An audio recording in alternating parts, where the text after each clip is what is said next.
Assalamualaikum warahmatullahi wabarakatuh. Nama saya Muhammad Zaki Arif dari kelas BAS IPS 4. Kali ini saya akan melakukan pengayaan bahasa Indonesia, yaitu tentang menganalisis isi dan kebahasaan drama. Menganalisis isi drama yang dibaca. Kita dapat menganalisis isi drama melalui unsur-unsur yang ada di dalamnya, sama halnya dengan jenis karya sastra yang lain. Drama memiliki unsur pembentuk antara lain latar, penokohan, dialog, alur, tema, dan pesan atau amanat. Latar. Latar adalah keterangan mengenai tempat, waktu, dan suasana di dalam naskah drama. Yang pertama yaitu ada latar tempat. Penggambaran tempat kejadian di dalam naskah seperti di rumah, di medan perang, di meja makan. Yang kedua ada latar waktu. Latar waktu yaitu penggambaran waktu kejadian dalam naskah drama seperti pagi hari pada tanggal 17 Agustus 1945.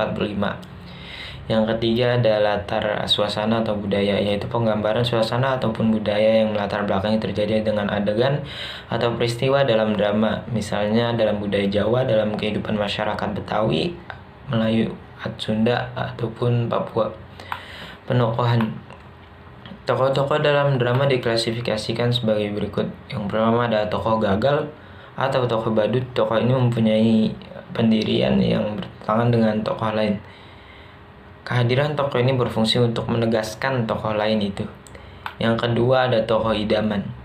Tokoh ini berperan sebagai pahlawan dengan karakter yang gagah, berkeadilan, dan terpuji.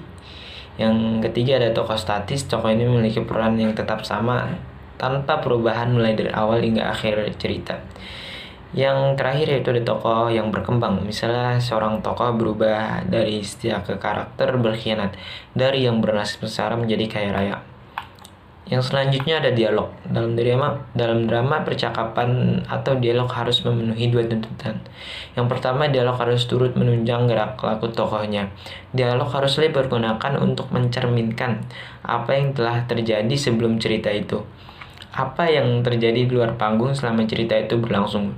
Harus pula dapat mengungkapkan pikiran-pikiran serta perasaan-perasaan para tokoh yang turut berperan di atas pentas. Yang kedua adalah dialog yang diucapkan di atas pentas lebih tajam dan tertib daripada ujaran sehari-hari. Tidak ada yang harus terbuang begitu saja. Para tokoh harus berbicara jelas dan tepat sasaran. Dialog itu disampaikan secara wajar dan alamiah. Yang selanjutnya ada tema. Tema adalah gagasan yang menjalin struktur isi drama. Tema dalam drama menyangkut segala persoalan, baik itu berupa masalah kemanusiaan, kekuasaan, kasih sayang, kecemburuan, dan sebagainya.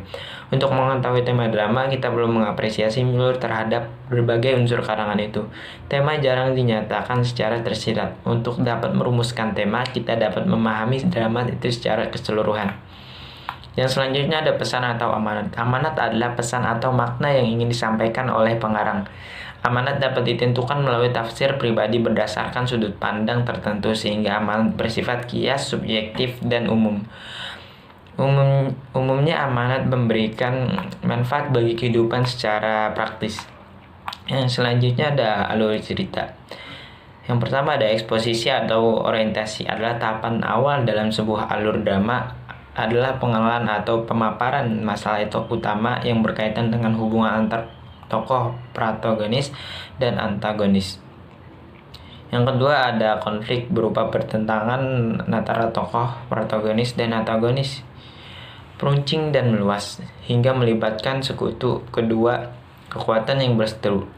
Yang ketiga ada klimaks, puncak ketegangan, merupakan puncak konflik atau titik jenuh dari perkembangan konflik. Puncak konflik harus diimbangi dengan upaya pencarian jalan keluar dan anti klimaks. Yang ketiga ada resolusi. Yang keempat ada resolusi, yaitu berupa resolusi berupa penilaian dan penyelesaian bagi masalah. Pada tahap ini, pesan moral disampaikan biasanya berupa solusi moral yang berkaitan dengan tema atau konflik yang sudah diusung. Yang kelima atau yang terakhir yaitu adalah konklusi, merupakan bagian penutup sebuah drama. Berbagai persoalan telah memperoleh penyelesaian dan pertikaian sudah dapat diakhiri. Yang selanjutnya ada kebahasan drama. Yang pertama, penggunaan dialog pada keseluruhan drama. Yang kedua, penggunaan kalimat langsung. Yang ketiga, penggunaan kosakata percakapan sehari-hari. Yang keempat, penggunaan kata yang mendukung aksi dramatis.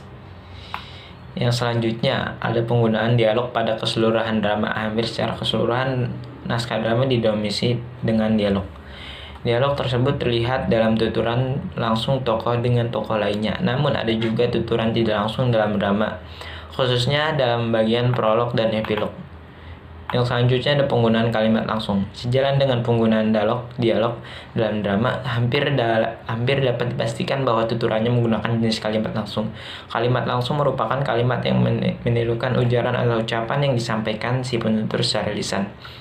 Dalam penyampaian secara tertulis, kalimat ini ditulis dengan sesuai apa yang dikatakan oleh penuturnya. Yang selanjutnya ada penggunaan kosakata percakapan sehari-hari. Dialog yang diucapkan tokoh tentunya disesuaikan dengan konteks keseharian. Yang selanjutnya ada penggunaan kata yang mendukung aksi dramatis. Untuk menciptakan efek dramatis dalam sebuah naskah drama, penulis tentu saja memilih kata dengan hati-hati. Yang selanjutnya yaitu adalah teks drama juga memiliki ciri-ciri kebahasan, yaitu yang pertama, banyak menggunakan kata-kata yang menyatakan urutan waktu atau konjungsi kronologis. Contohnya ada sebelum, sekarang, setelah itu, mula-mula, atau kemudian.